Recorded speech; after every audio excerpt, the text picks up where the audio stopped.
Assalamualaikum warahmatullahi wabarakatuh. Salam sejahtera bagi kita semua. Salam Om Swastiastu, Namo Buddhaya, salam kebajikan. Puji Tuhan Yang Maha Esa, puji Rasul sebagai rahmat alam semesta. Yang terhormat, Ibu dosen pengampu mata kuliah Etika Bisnis, tidak lupa teman-teman yang saya banggakan. Perkenalkan, nama saya Robiatul Adalia sebagai moderator yang akan memandu jalannya diskusi kali ini. Dan teman-teman saya yaitu ada Sinta Musbiroh, Asrini Adianti, Siva Hiryani, Ikin Rahma Fadilah, dan Andi Suhandi sebagai presentator. Teman-teman, sebelum kita diskusi dan membahas materi kali ini, apakah teman-teman sudah tahu apa itu yang dimaksud dengan etika bisnis, CSR, serta perlindungan konsumen? Apakah teman-teman sudah tahu? Nah, teman-teman setelah melihat keadaan yang ada, setelah menganalisis yang ada tentang perusahaan-perusahaan, tentang bisnis-bisnis yang ada di negara kita, banyak sekali kasus-kasus yang menyimpang, mulai dari dana yang tidak tepat sasaran, dana CSR yang dipakai oleh untuk kepentingan pribadi sendiri. Nah, untuk itu kita sebagai agent of social control, kita harus memahami dong mengenai tentang CSR, etika bisnis, perlindungan konsumen. Oleh karena itu, kita lihat dan kita simak bagaimana penjelasan dari teman-teman saya, teman-teman presentator saya sekarang. Saya akan membacakan presentasinya. Yang pertama yaitu pengertian etika bisnis dan CSR. Apa sih etika bisnis itu? Menurut JWWIS, etika bisnis adalah seni dan disiplin dalam menerapkan prinsip-prinsip etika untuk mengkaji dan memecahkan masalah-masalah moral yang kompleks. Jadi etika bisnis adalah sebuah aturan yang bersifat etis mengenai tolak ukur baik atau tidaknya dalam melaksanakan usaha tersebut. Etika bisnis adalah prinsip-prinsip moral yang dijadikan panduan untuk melaksanakan sebuah bisnis agar tidak menyalahi aturan dan sesuai dengan norma dan etika yang berlaku. Seperti yang dikutip dari Wikipedia, etika bisnis adalah tindakan yang dilakukan dalam kegiatan bisnis dengan tidak menyalahi aturan, organisasi, dan masyarakat. Dalam etika bisnis, setiap kegiatan harus dalam keadaan wajar dan sesuai dengan norma dan etika yang berlaku. Sekian, terima kasih. Saya kembalikan ke moderator. Oke, baik. Sebelumnya, Assalamualaikum warahmatullahi wabarakatuh. Saya di sini akan menjelaskan materi selanjutnya. CSR. CSR adalah biasa disebut Corporate Social Responsibility, yaitu suatu bentuk kepedulian sosial terhadap sekitarnya, di mana perusahaan itu berada. Jadi perusahaan punya tanggung jawab kepada seluruh pemangku kepentingannya, yaitu konsumen, karyawan, pemegang saham, masyarakat, dan lingkungan. Baik, mungkin cukup sekian dari saya. Wassalamualaikum warahmatullahi wabarakatuh. Halo, saya Sinta Musbiroh. Di sini saya akan melanjutkan pemaparan dari teman-teman saya sebelumnya. Nah, di sini saya akan membahas tentang dasar hukum dan aturan main etika bisnis dan corporate social responsibility.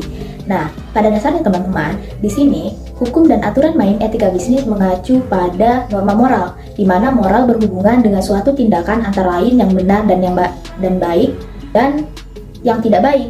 Kemudian, ada beberapa prinsip etika bisnis sebagai salah satu standar di tempat kerja, yaitu prinsip kejujuran, prinsip integritas moral, prinsip kesetiaan, prinsip otonomi, prinsip keadilan, dan yang terakhir adalah prinsip saling menguntungkan. Baik, mari kita bahas prinsip-prinsip tersebut. Nah, yang pertama adalah prinsip kejujuran, di mana prinsip ini adalah prinsip pertama dan paling mendasar di dalam etika bisnis. Karena kejujuran adalah kunci sukses dalam suatu usaha. Karena tanda adanya kejujuran, maka bisnis tidak dapat bertahan lama. Kemudian ada prinsip integritas moral. Apa itu prinsip integritas moral? Nah, prinsip ini pada dasarnya adalah sebagai selaku pembisnis, kita seharusnya bisa mengambil keputusan dengan tepat dan adil, serta bertanggung jawab pada keputusan tersebut. Yang ketiga, ada prinsip kesetiaan, di mana adanya penerapan prinsip ini tentu kita tidak dapat mencampur urusan bisnis dan urusan pribadi kita, karena loyalitas pada perusahaan itu terlihat dari kerja keras serta keseriusan dalam menjalankan sebuah usaha, tetapi tetap sesuai dengan visi dan misi bisnis kamu tanpa mencampur urusan pribadi dan urusan personal. Ada juga prinsip otonomi, di mana pada prinsip ini sebagai pelaku bisnis, kita harus bisa mengambil keputusan dengan tepat dan adil serta bertanggung jawab pada keputusan tersebut. Yang kelima, ada prinsip keadilan. Pada prinsip ini, bermakna bahwa setiap orang mempunyai hak untuk mendapatkan perlakuan yang sama, di mana perlakuan yang sama ini atau adil ini adalah sesuatu yang memang haknya begitu. Kemudian ada prinsip saling menguntungkan. Prinsip saling menguntungkan menanamkan kesadaran untuk saling memberikan keuntungan satu sama lain. Artinya dalam setiap tindakan bisnis harus diusahakan supaya semua pihak merasa diuntungkan. Sedangkan dasar hukum Corporate Social Responsibility atau CSR bisa kita lihat berdasarkan pasal 74 ayat 1 dalam Undang-Undang Perseroan Terbatas. Terdapat dua kriteria sektor kegiatan yang mewajibkan perusahaan untuk melakukan CSR tersebut, yaitu yang pertama, perseroan yang menjalankan usahanya di bidang sumber daya alam, dan yang kedua adalah perseroan yang menjalankan kegiatan usahanya berkaitan dengan sumber daya alam. Nah, mungkin itu saja penjelasan dari saya tentang dasar hukum dan aturan main etika bisnis dan CSR.